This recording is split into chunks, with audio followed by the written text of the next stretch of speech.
Welcome to the News Hour. Former President Donald Trump will return to the Oval Office as the 47th President of the United States after his win over Vice President Kamala Harris. Republicans could enjoy unchecked control over Washington with a Senate majority secured, but the House is still too close to call. Look what happened. Is this crazy? Donald Trump addressed his supporters early Wednesday after being elected the 47th president in a decisive and historic victory. I want to thank the American people for the extraordinary honor of being elected your 47th president and your 45th president.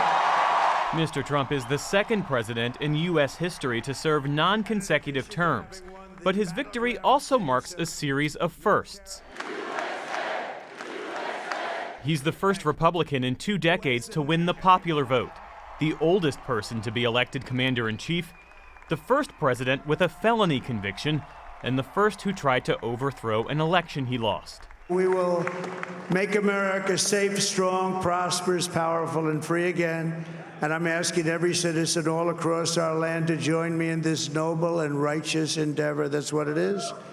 It's time to put the divisions of the past 4 years behind us. It's time to unite. His running mate, J.D. Vance, will be one of the youngest vice presidents in history with some of the least governing experience, serving 2 years in the Senate. And I think that we just witnessed the greatest political comeback in the history of the United States of America. After the greatest political comeback in American history, we're going to lead the greatest economic comeback in American history under Donald Trump's leadership.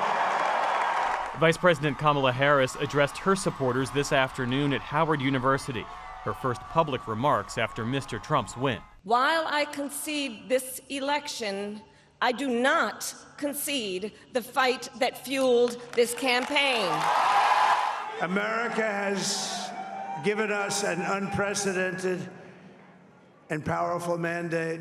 As a candidate, Mr. Trump vowed a campaign of vengeance aimed at his political enemies, promised the largest mass deportation of undocumented immigrants in U.S. history, and huge tariffs on foreign imports, which could raise prices in the U.S. He's also pledged to bring new voices into his government. We have a new star. A star is born, Elon. Including billionaire Elon Musk, whose massive net worth can be traced to government contracts with his companies such as Tesla and SpaceX. And Robert F. Kennedy Jr., the anti-vaccine conspiracy theorist and former independent candidate who dropped out and endorsed Mr. Trump, is expected to have a significant public health role. He's a great guy, and he really means it. He wants to do some things, and we're going to let him go to it. Well, good morning, everyone. Meantime, for Senate Republicans, it was a hell of a good day. They beat back Democratic challengers and flipped enough seats to secure a majority in the upper chamber. Outgoing Senate Republican leader Mitch McConnell said GOP control would provide guardrails for the Senate. I think one of the most gratifying results of the Senate becoming Republican, the filibuster will stand. There won't be any new states admitted that give a partisan advantage to the other side. And we'll quit beating up the Supreme Court every time we don't like a decision they make. But there were some big congressional wins for Democrats. For the first time in history, 2 black women will serve in the Senate at the same time.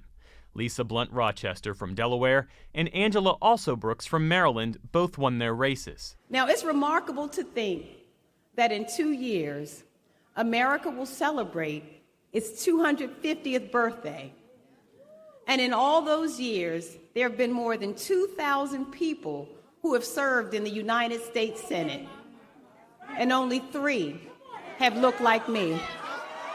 The Senate will also have its first Korean American with New Jersey's Andy Kim.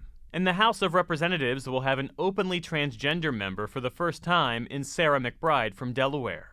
Many races are still being counted in the closely watched battle for control of the House.